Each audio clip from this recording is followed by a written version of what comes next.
અમદાવાદ સાબરમતી ગાંધી આશ્રમથી 3 જાન્યુઆરીથી દાંડી સુધી પદયાત્રા કરવા નીકળેલા રિટાયર્ડ લેફ્ટનન્ટ જનરલ, બ્રિગેડિયર અને અન્ય કુલ 11 સભ્યોની ટીમ અંકલેશ્વર નગરપાલિકાના જવાહર બાગ ખાતે આવી પહોંચી હતી. તેમનું સ્વાગત અંકલેશ્વર ખાતે કરવામાં આવ્યું હતું. સાબરમતી ગાંધી આશ્રમથી નીકળેલી પદયાત્રા અંકલેશ્વર જવાહર બાગ ખાતે આવી પહોંચી હતી. આ દાંડી પદયાત્રામાં retired lieutenant general Anil Puri, retired lieutenant general M V. Suchindrakumar તેમજ brigadier S K. Chaturvedi, brigadier Girish Joshi, brigadier Tushar Mishra, Jayachandran Nayar, M J S. Pathania, R K. Singh, Lalit Gerol, Girish Bhandari, V. શ્રી નિવાસનનો ટીમમાં સમાવેશ થયેલ છે. આ પદયાત્રાના સભ્યો જવાહરબાગ ખાતે આવ્યા ત્યારે 5 ગુજરાત એનસીસી બીએન સુરતના કેડેટ પણ હાજર રહ્યા હતા અને સલામી આપવામાં આવી હતી. જે આવેલ દાંડી યાત્રાના ટીમના તમામ સભ્યોનું સ્વાગત અંકલેશ્વર નગરપાલિકા સેનેટરી ઇન્સ્પેક્ટર અને ગાર્ડન ઇન્ચાર્જ રઘુવીરસિંહ મૈડા દ્વારા કરવામાં આવ્યું હતું. આ દાંડી પદયાત્રાનો મુખ્ય હેતુ રિટાયર્ડ લેફ્ટનન્ટ જનરલે જણાવ્યું કે ભારત સરકારની વિવિધ કાર્યક્રમો અંગે લોકોની અંદર જાગૃતિ લાવવા માટેનો છે.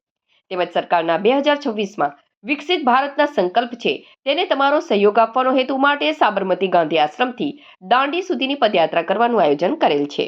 टोटल 10 लोग हैं, जिसमें एक कल हमसे आधा जो है ना यात्रा के कारण उनको जाना पड़ा. अभी हम 9 हैं आज, और हमारे पास बाद में 5 और जुड़ेंगे.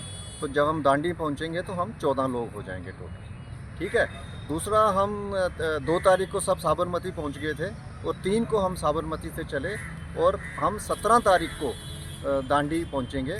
और ये टोटल जो डिस्टेंस है तकरीबन 400 किलोमीटर है. जब बापू ने ये यात्रा की थी तो उस समय 388 किलोमीटर था ये डिस्टेंस, जो बापू ने 24 दिनों में किया था. हमारे लिए डिस्टेंस थोड़ा ज़्यादा इसलिए हो गया क्योंकि बाद में कई सड़कें बन गई, जो पुराने रास्ते से वो बदल गए.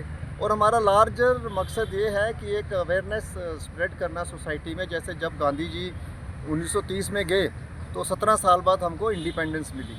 आज हमारा भी मकसद ये है कि हम एक अवेयरनेस स्प्रेड करें गवर्नमेंट के प्रोग्राम्स के बारे में, ताकि हम 2047 में जो विकसित भारत का जो मकसद है उसको हम अचीव करने में अपना सहयोग दें. जो एक बूंद में सागर में एक बूंद की तरह हो सकता है, मगर हमारी कोशिश यही रहेगी. इसके अलावा फिज़िकल फिटनेस, हम सब 62 साल से ऊपर की उम्र के हैं. जब गांधी जी ने किया था वो 61 साल के थे. तो हमारे को ये भी पता लगता है कि कितना कि एज कोई मेजर फैक्टर नहीं होता.